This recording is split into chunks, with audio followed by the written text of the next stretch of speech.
Hello and a very warm welcome to the Sunday edition of 6:30 at 6 viewers. I'm Raksha Mishra with you. Let's begin with a quick roundup of all the stories that we have lined up for you. Now, Bengal viewers is burning. Hindus have been targeted. They have been forced to flee. They have been attacked and threatened.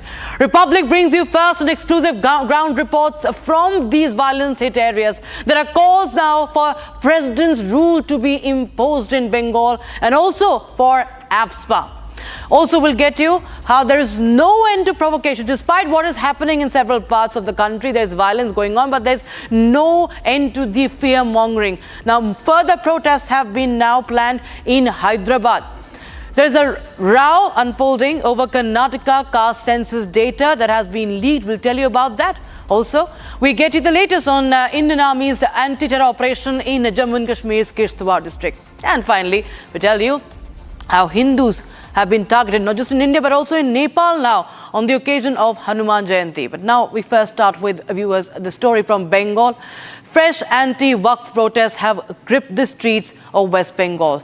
Visuals that we are going to run on your screens are from the protest that began earlier today in Dinajpur.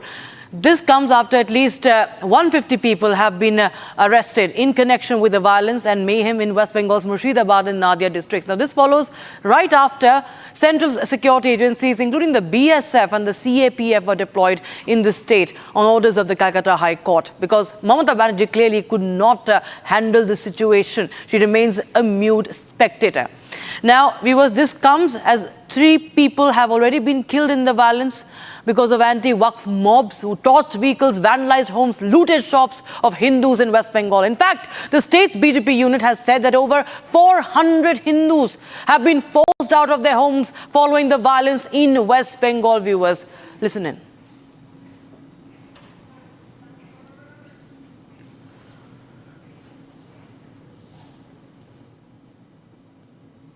We have Shubhendu Adhikari, viewers, who has in fact spoken about how Hindus have been targeted and they have been forced, as many as 400 of them have been forced to flee from Murshidabad. Not just that, viewers, members of the state's BJP unit, Bengal BJP unit, have written to Home Minister Amit Shah demanding Armed Forces Special Powers Act, that is the AFSPA, to be implemented in West Bengal. Listen in. Malda, Murshidabad, नदिया और उसके साथ साथ आपका south 24 Pargana. और इसलिए मैं माननीय गृह मंत्री जी को रिक्वेस्ट किया हूँ सुबह को कि आप इस एरिया को पूरी उपद्रव एरिया घोषणा करने के लिए क्या है कि 1958 एक्ट जो है armed force special power act, उस आधार पे यहाँ नियुक्त करिए सेंट्रल फोर्स को और सेंट्रल फोर्स के ऊपर यहाँ नियंत्रण दीजिए। नहीं तो फिर से वही सीरिया जैसे परिस्थिति हो गया, जैसे बांग्लादेश में चल रहा है और भारत में जैसे जम्मू कश्मीर में हो गया था, वैसे ही सिचुएशन होने वाला है और हो गया है। इसलिए मैंने रिक्वेस्ट किया कि आप यहाँ फोर्स लाइए। लेकिन मैं धन्यवाद करता हूँ पश्चिम बंगाल के महामान्य हाईकोर्ट को कि कल हमारे ओपोजिशन लीडर विधानसभा के शुभेंदु दा ने कोर्ट से गुहार लगाया था कि वहाँ फोर्स भेजा जाए, तो कोर्ट ने निर्देश दिया और 5 कंपनी फोर्स गया है। लेकिन इसमें सफिशिएंट नहीं है, मुझे लगता है और होना चाहिए यार, एरिया को डिस्टर्ब एरिया घोषणा कर देना चाहिए और इसी के लिए मैं चिट्ठी दिया हूँ सुबह को आज। Uttar Pradesh Chief Minister Yogi Adityanath, meanwhile, has hit back at West Bengal Chief Minister Mamata Banerjee, claiming that the Hindus are being murdered in West Bengal under Trinamool Congress's watch. हमें आश्चर्य होता है, ये वही राज्य है और ये देश वही देश है जिस देश में वक्फ के नाम पर लाखों एकड़ लैंड कब्जे की गई है और उनके पास कोई कागज नहीं, कोई राजस्व रिकॉर्ड नहीं, और राजस्व रिकॉर्ड नहीं तो सभी को वापस लेने की कार्रवाई जब इस संशोधन विधेयक संसद में पारित हुआ है और अब इस पर कार्रवाई हो रही है, तो इसके लिए हिंसा भड़काई जा रही है। हिंसा में आपने देखा होगा कब पश्चिमी बंगाल में मुर्शिदाबाद 3 हिंदुओं की निर्मम हत्या हुई, उनके घरों से खींच करके उनकी हत्या हुई। और ये सब कौन है? ये सभी वही दलित हैं, वही वंचित हैं, वही गरीब हिंदू हैं जिसको इस जमीन का सर्वाधिक लाभ मिलने वाला है। The Republic also exclusively questioned AMIM chief Azharuddin Owaisi over the matter, where he gave no clear answer and downplayed the incident, while also calling for more anti-Waqf protests. There's not a word of condemnation and trying to just insinuate why is he being questioned on that. Listen in. देखिए, मैं waste Bengal government का spokes person नहीं हूँ surety साहब, unfortunately. नहीं, मैं किसी government का भी स्पोक्स पर्सन नहीं हूँ। मैं अपनी पार्टी की तरफ से ये बात करने के लिए आया हूं, और वेस्ट बंगाल की जो सरकार है उनके पास कॉम्पिटेंट लोग हैं, और मुझे यकीन है कि वो कॉम्पिटेंट लोग आपके सवाल का बेहतरीन जवाब दे सकते हैं। और आपको सिर्फ एक टेलीफोन कॉल करना है, उनको आप कॉल करो, बोल देते आप। एक बात सुनिए, मेरे को मालूम था आप पूछेंगे ये बात, क्योंकि आपने आपके ऊपर के लोग बोले आपको, मेरे कहीं जा रहे तो पूछो बोल के। वायलेंस को हम कंडेम करते आए, कंडेम करते रहेंगे।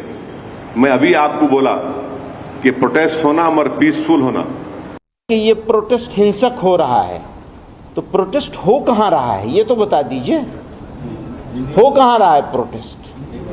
कैसी बात आप कर रही हैं? रुकना, जितना रुके हुए हैं इतना रुकना नहीं चाहिए था, रुकना ही गलत हो रहा है।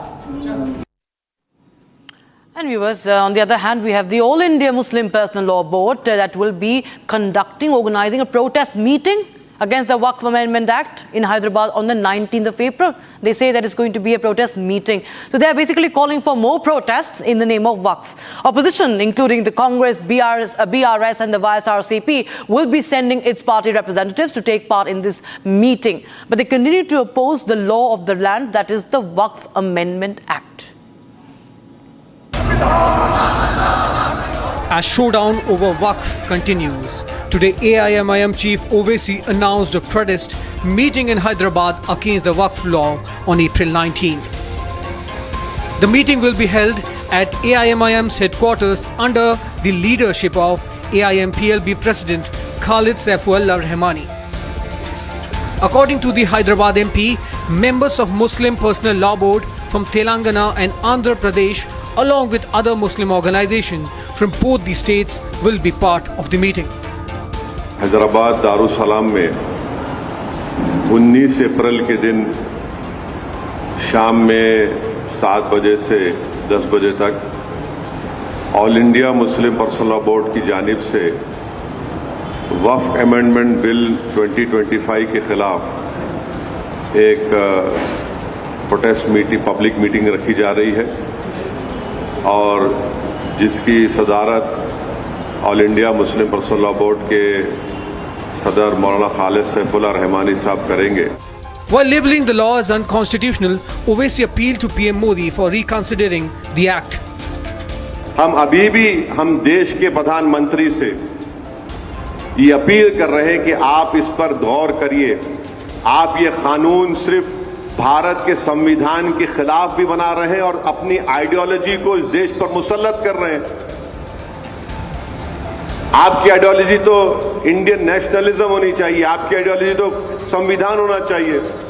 जब हिंदू धर्म के लोगों के लिए, सिख धर्म के लोगों के लिए जो चीज अच्छी है, वो मुस्लिम धर्म के लोगों के लिए खराब कैसे हो जा रही है, हमको बताइए।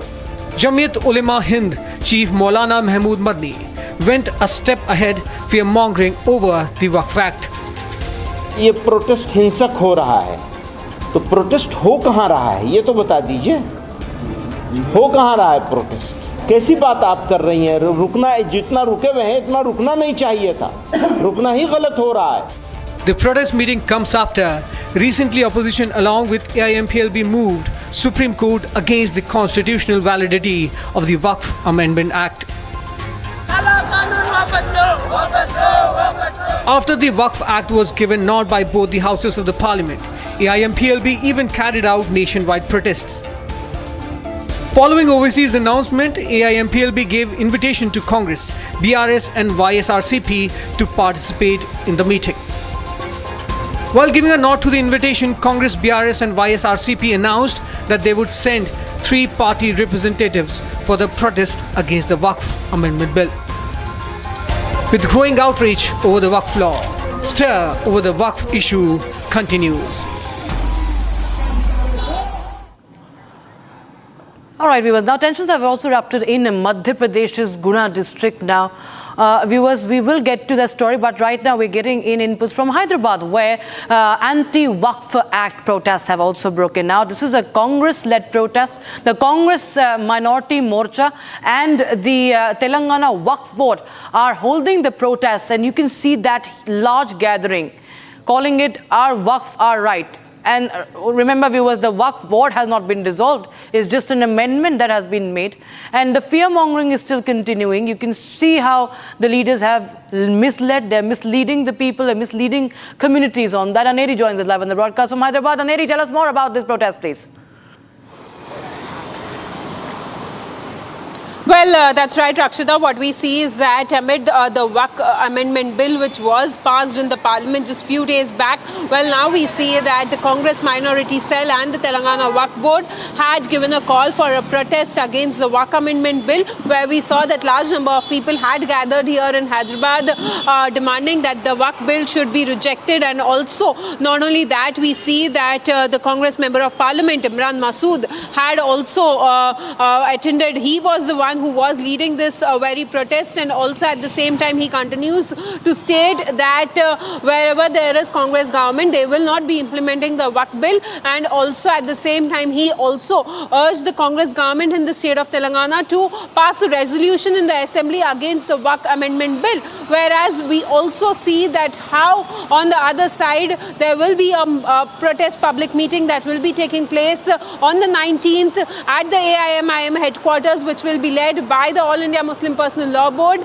and also AIMIM, where we see that Asaduddin Owaisi just sometime back earlier in the day had given out a statement over this protest call which is being given on the 19th, and also Owaisi has called the Waqf amendment bill as unconstitutional. So we'll have to see how it turns out to be, but yes, definitely there is a massive political face-off that has also been going on over the Waqf bill. Right. Aneri, thanks so much for joining us with those details coming in from Ground Zero in Hyderabad. Viewers, now the tensions also erupted yesterday in Madhya Pradesh's Guna after stones were pelted during a Hanuman Jayanti procession in the Karnailganj area. The incident occurred around 7:30 p.m., prompting immediate deployment of police and administrative personnel near the site, which was close to a mosque. Authorities confirmed that the situation was swiftly brought under control. Police have arrested at least 9 individuals in connection with the incident so far. My colleague gets you this report from Ground Zero. Here's a report. गुना में जो हिंसा हुई उसके हम लगातार एक के बाद एक सबूत दिखा रहे हैं, पर्दे खोल रहे हैं। फिलहाल देखिए जो कर्नलगंज की मस्जिद है वो सामने है। पुलिस की टीमें लगातार पेट्रोलिंग कर रही हैं। मस्जिद के पास ही ये पुरुषोत्तम जी का मकान है और इनकी मकान की बालकनी पर देखिए यहाँ तमाम आप देखेंगे ईंट जो है वो पड़ी हुई है, क्योंकि इनका साफ तौर पर कहना है कि इनके घर पर पथराव हुआ, न सिर्फ बालकनी में बल्कि घर के अंदर। यहाँ पर देखिए आप अंदर आएंगे कैमरामैन मेरे, ये देखिए ये 1 पत्थर 2 पत्थर 3 पत्थर ये ईंट, इसके अलावा यहाँ पर ये देखिए जैसा का तैसा सब अभी उसी स्थिति में पड़ा हुआ है। पुरुषोत्तम के घर की ये हालत है और जब इनके घर पर पथराव हुआ तो ये काफ़ी डरे हुए थे, पूरे परिवार के लोग डरे हुए थे। पुरुषोत्तम जी क्या हुआ था? मैं तो सर पथराव के समय ही आया था, दुकान से आ रहा था तो रास्ते में यहाँ पथराव चल रहा था तो मैं दौड़कर घर पे आया तो विक्की खान ने मेरा मोबाइल छीना और मुझसे बोला कि वीडियो बना रहा है तू, तेरा लड़का वीडियो बना रहा है। मेरा मोबाइल छीनकर तोड़ दिया उन्होंने और तोड़कर गाली गलौज की और साथ में ले गए मोबाइल। और उसके बाद में सब लोग बोले कि अब तू यहाँ नहीं रहेगा, तुझे हम छोड़ेंगे नहीं, पुलिस कब तक बचाएगी तुझे। इसके बाद में और भी पत्थर वगैरह फेंके उन्होंने और गाली गलौज करी और बहुत डरे हुए स्थिति ये बन रही थी कि सर अब तो हम कुछ भी नहीं कह सकते। मतलब क्या डर है, क्यों डर है? हम लोग डरे हुए हैं, क्या कब क्या कर रहे हैं ये इनका कोई भरोसा नहीं है अब तो। फिर आगे क्या सोचा आपने? आगे अब यहाँ से देखते हैं, हम कुछ और कहीं और देखते हैं, यहाँ से तो छोड़ना पड़ेगा मोहल्ला, ऐसी स्थिति बन रही है। तो आपका खुद का पुश्तैनी घर? जी पुश्तैनी घर है, हम तो जन्म से रह रहे हैं यहाँ पर। तो घर क्यों छोड़ना पड़ेगा, पलायन करना पड़ेगा? पलायन नहीं करना पड़ेगा सब, ये ऐसी स्थिति बन रही है जो खुद धमकी दे रहे हैं कि अब तुम यहाँ नहीं रह पाओगे।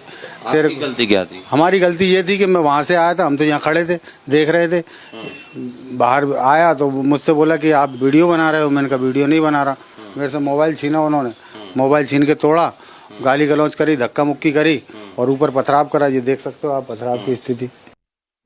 All right, now the Karnataka caste census has been presented before a cabinet meeting chaired by Chief Minister Siddaramaiah, and it recommends increasing the reservation for OBC from 32% to 51%. And as per sources, the yet to be published caste census shows that OBCs make up 70% of the state's population.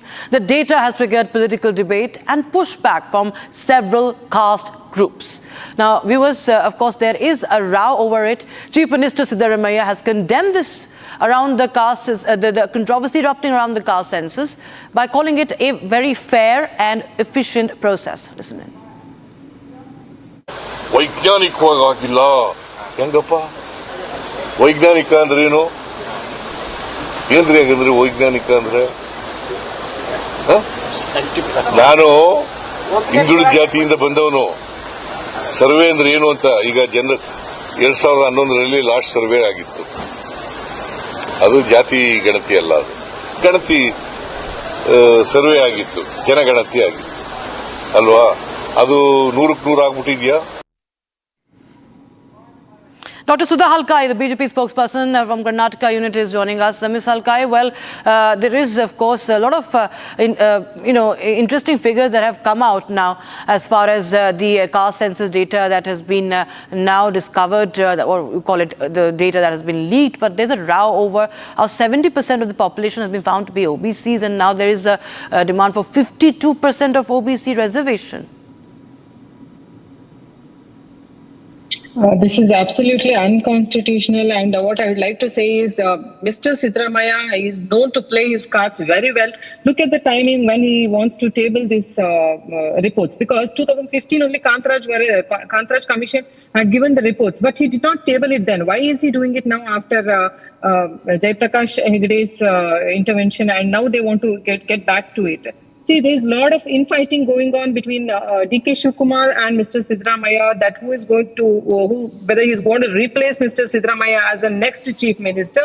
And Mr. Siddaramaiah is very firm on sticking onto his chair. He doesn't want to let it go. This is one thing. And second thing, the whole of Karnataka is burning today because of the misgovernance of the Siddaramaiah government, where there is hike in everything, taking it from the birth certificates to the sale taxes and everything.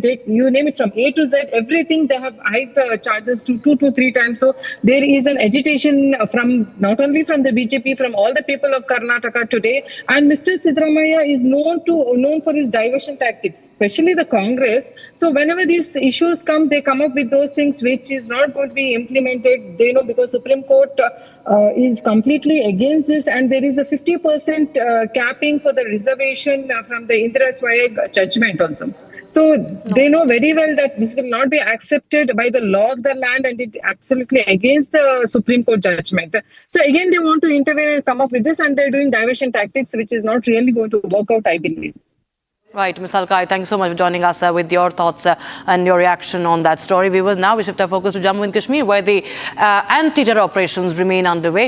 In Kishtwar, the security forces have neutralized 3 Pakistani terrorists in an exchange of fire after they infiltrated into Indian territory and violated the ceasefire. And in the latest, the 3 terrorists that have been gunned down by the security forces, and now one of the 3 terrorists have been identified as well. All the 3 terrorists have said to be Pakistani links. The operations are ongoing to find the 4th terrorist who is hiding. And I think we have my colleague Gursimran Singh bringing us this report filed from Ground Zero. For the 5th straight day, security forces are engaged in massive anti-terror operations in Jammu and Kashmir's Kishtwar district. The Jammu and Kashmir Police and the Indian Army are carrying out intense anti-terror operations. During an exchange of fire between the security forces and terrorists on Friday, an army personnel laid down his life. The security forces neutralized 3 Pakistani terrorists, including a top Jaish commander. J&K Lieutenant Governor Manoj Sinha has issued a stern message to Pakistan. Manoj Sinha said that the security forces are making coordinated efforts to wipe out terrorism in Jammu and Kashmir. आज हमें और अधिक सतर्क रहने की आवश्यकता है। दुश्मन निरंतर आतंकी भेजकर हमारी शांति में खलल डालने का कुत्सित प्रयास कर रहा है, उसके सामने हमारे बहादुर सैनिक और जवान डटे हुए हैं, जो न सिर्फ उन खतरों को रोक रहे हैं बल्कि उसे समाप्त करने की भी पुरजोर कोशिश कर रहे हैं। He said that the enemy is sending terrorists to disrupt peace in Jammu and Kashmir.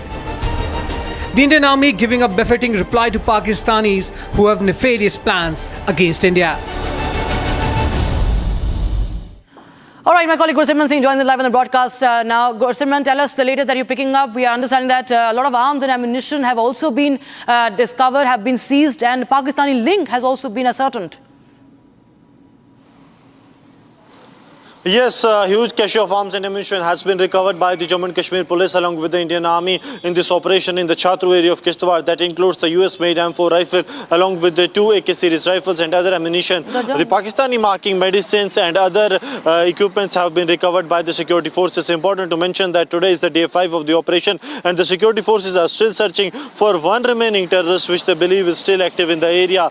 But a big group of Jaish-e-Mohammed has been neutralized, including its dreaded terrorist Farman, who has been killed in the ongoing encounter, and the security forces are very much hopeful that they will be able to neutralize the 4th remaining terrorist, after which there will only be a single group that will be active in the Kishtwar district. But yes, it's more challenging because there has been a recent infiltration that has been reported in the Kathua district, out of which 5 terrorist group was there. 2 have been neutralized, but the anti-terror operations are underway in the Kathua and Udhampur districts as well. Rakshita. Right. Thanks so much for joining us with those details coming in on that story, viewers. Now shift our focus to Nepal. Finally, the last story of this edition. We told you, viewers, how Hanuman Jayanti procession was targeted in Madhya Pradesh's Gurgaon. Now, in Nepal too, a similar incident happened in Birganj. A curfew has been imposed in Nepal's Birganj following the violent clashes during a Hanuman Jayanti procession. And according to reports, unidentified individuals pelted stones at the religious parade, triggering the clashes between these troops. And police tried to fire tear gas to bring the situation under control. You can see the visuals on your screens. And several police personnel also were injured. The residents were also injured. There you can see plumes of smoke coming out, how stones have been pelted at the rally. And you can see the huge number of forces, the security personnel have also been deployed. But you can see the situation there. Sanjeev Puyal is joining us live on the broadcast from Kathmandu. Sanjeev, tell us more. Have these people been identified? What really happened that the clashes broke out in Nepal? Hanuman Jayanti, the procession, Hindus targeted in Nepal? Yes, actually, yeah. Well, during this religious procession yesterday, when this Hindu group were organizing a peaceful procession, some unidentified people hurled stone at the group, and then the violence gradually spiraled out of control. So the local administration had to take several measures like firing tear gas canisters and even like police fired 2 rounds of bullets into the air. And they also, and later in the evening, as the situation was tense and the people involved in the violence even started setting fire to the shops nearby, the local administration imposed curfew. And the curfew has been continued today as well because the situation has not completely come under control, because this morning the local administration held an all-party meeting with representatives from all major political parties and even the representatives of the groups said to be involved in the violence, and they have agreed and they have signed a 3-point commitment so as not to organize any kind of protest or anything that will spoil the situation. And later in the day, what also happened was the local administration was trying to, like, they held 2 rounds of talk after this commitment. The paper was signed by the groups, and then this was signed by all the major political parties involved, from the local area. But when the last round of talks were being held this afternoon at the local administration office, it actually did it became the situation turned tense, and as the people from both groups were accusing each other of being involved in the violence, and then the administration is now trying to hold another round of talk by by talking with these people, as no final agreement has been made, as the coffee order has been extended until midnight later today. Right. Sanjeev Goyal, thanks so much for joining us with those details coming in from Kathmandu. As in Birganj, the curfew has been imposed. Hindu devotees have been attacked. That's all we could pack in this edition of 6 Stories at 6. We'll be right back with more breaking developments from across the country and the world. Stay tuned. Don't go anywhere.